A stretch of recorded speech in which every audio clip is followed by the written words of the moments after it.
Middle east പുരാതന സിവിലൈസേഷനുകളുടെ തട്ടകം, എണ്ണസമ്പത്ത് നിറഞ്ഞ ഭൂമി, ഒപ്പം അസംഖ്യ തർക്കങ്ങളും പോരുകളും. എന്നാൽ എല്ലാംക്കിടയിലും ഏറ്റവും അപകടകരമായത് ഇസ്രായേലും ഇറാനും തമ്മിലുള്ള ശീതയുദ്ധം.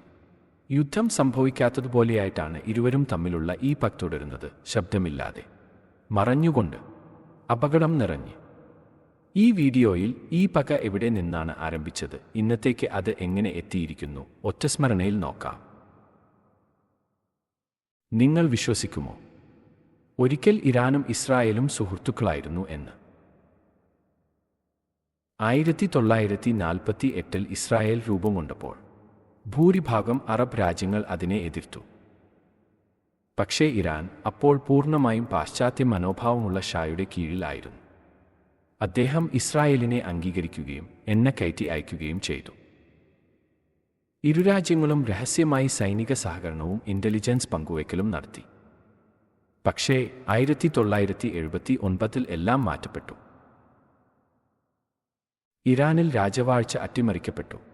ഒരു മതാധിഷ്ഠിത ഭരണകൂടം ശക്തിയായി അയതൊല്ല ഖൊമൈനി എന്ന ഒരാൾ നേതൃത്വം വഹിച്ചു. ഇസ്രായേലിനെ അദ്ദേഹം പറഞ്ഞു സത്തനിന്റെ സംസ്ഥാനം എന്നാണ്. അതോടെ മുൻ സുഹൃത്തുക്കൾ പകയിലേക്കു തിരിഞ്ഞു. തുടർന്നത് ഒരു ശാന്തമായ യുദ്ധം. നേരിട്ട് ഏറ്റുമുട്ടൽ ഇല്ല, പക്ഷേ ഒട്ടേറെ രഹസ്യപ്രവർത്തനങ്ങൾ. ഇറാൻ ലെബനോണിലെ ഹിസ്ബുല്ല എന്ന സംഘടനയെ ധനസഹായവും ആയുധങ്ങളും നൽകി വളർത്തി. ലക്ഷ്യം ഇസ്രായേലിനെ നശിപ്പിക്കുക. ഇസ്രായേൽ അതിനെതിരെ ബോംബ് ആക്രമണങ്ങളും സൈനിക നീക്കങ്ങളും നടത്തി. 2006-ൽ വലിയൊരു യുദ്ധം വരെ വന്നു. ഇതോടൊപ്പം ഹമാസ് എന്ന ഫലസ്തീൻ ഗ്രൂപ്പിനെയും ഇറാൻ പിന്തുണച്ചു. ഇസ്രായേൽ മറുപടിയായി ഇറാനിയൻ ശാസ്ത്രജ്ഞരെ കൊല്ലൽ, സൈബർ ആക്രമണങ്ങൾ, മോസാദ് രഹസ്യ ദൗത്യങ്ങൾ. ഇത് കേവലം യുദ്ധമല്ല, എതിർപ്പിന്റെ കുലുങ്ങുന്ന കഥയായിരുന്നു. ഇസ്രായേലിനെ ഏറ്റവും ഭയപ്പെടുത്തിയത് എന്താണ് അറിയാമോ? ഇറാന്റെ ആണവ പദ്ധതികൾ. ഇറാൻ പറയുന്നത് നാം വൈദ്യുതിക്ക് വേണ്ടിയാണ് ആണവം വികസിപ്പിക്കുന്നത്. പക്ഷേ ഇസ്രായേലിനും അമേരിക്കയ്ക്കും അതിൽ വിശ്വാസമില്ല. 2010-ൽ ഇസ്രായേൽ സ്റ്റുക്സ്നെറ്റ് എന്ന സൈബർ വൈറസ് ഇറാന്റെ ആണവ ഉപകരണങ്ങൾ നശിപ്പിക്കാൻ ഉപയോഗിച്ചു എന്ന് വിശ്വാസം. പിന്നീട് 2015-ൽ JCPOA എന്ന ആണവ ഉടമ്പടി. ഇറാൻ ആണവ പ്രവർത്തനം കുറയ്ക്കും, പകരം അന്താരാഷ്ട്ര സാമ്പത്തിക ഉപരോധങ്ങൾ നീക്കും. ഇസ്രായേൽ അതിനെതിരെ ഇത് ഒരു വലിയ പിഴവാണ് എന്നാണ് നെതന്യാഹു US-ൽ പ്രസംഗിച്ചത്. 2020-ന് ശേഷം ഈ ശീതയുദ്ധം പുറത്തേക്കും പടർന്നു. ഇറാനിയൻ കപ്പലുകൾ അജ്ഞാത ആക്രമണങ്ങൾ നേരിട്ടു. ഇസ്രായേൽ എംബസികൾക്കു നേരെ ആക്രമണം.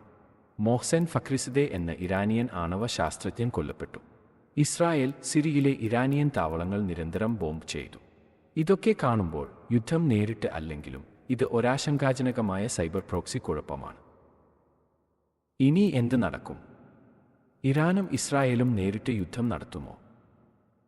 കൂടുതൽ സാധ്യത ഇതൊരു അപകടകരമായ പിടിച്ചുനിൽപ്പ് ആയിരിക്കും. ഇറാൻ അതിൻ്റെ ആണവ പദ്ധതികൾ മുന്നോട്ട് കൊണ്ടുപോകുന്നു. ഇസ്രായേൽ പറയുന്നു നാം ഒറ്റയ്ക്കായിട്ടും നടപടിയെടുക്കും. അമേരിക്കയും റഷ്യയും ചൈനയും ഈ തർക്കത്തിൽ നേരെ പങ്കാളികളാകുമ്പോൾ ഒരു തെറ്റായ കാൽവയ്പ് ഒരു വലിയ യുദ്ധത്തിലേക്ക് നയിക്കാം. ഇറാനും ഇസ്രായേലും തമ്മിലുള്ള ഈ പോരാളി മതം കൊണ്ടോ അതിർത്തി കൊണ്ടോ അല്ല. ഇത് അധിപത്യത, രാഷ്ട്രസുരക്ഷ, പ്രഭാവം എന്നതാണ്. ഇത് ഒരു നാട്ടിൻ പുറത്തെ പ്രശ്നമല്ല, ഇത് ലോകരാജ്യങ്ങൾക്കാകെയുള്ള മുന്നറിയിപ്പാണ്. എൻ്റെ ഈ വീഡിയോ ഇഷ്ടമായെങ്കിൽ സബ്സ്ക്രൈബ് ചെയ്യാൻ മറക്കരുതേ. നിങ്ങളുടെ സപ്പോർട്ട് ഉണ്ടെങ്കിലേ എനിക്ക് ഇനിയും വീഡിയോ ചെയ്യാൻ കഴിയൂ. അപ്പോൾ അടുത്ത വീഡിയോയിൽ കാണുന്നവരെ ബൈ ബൈ.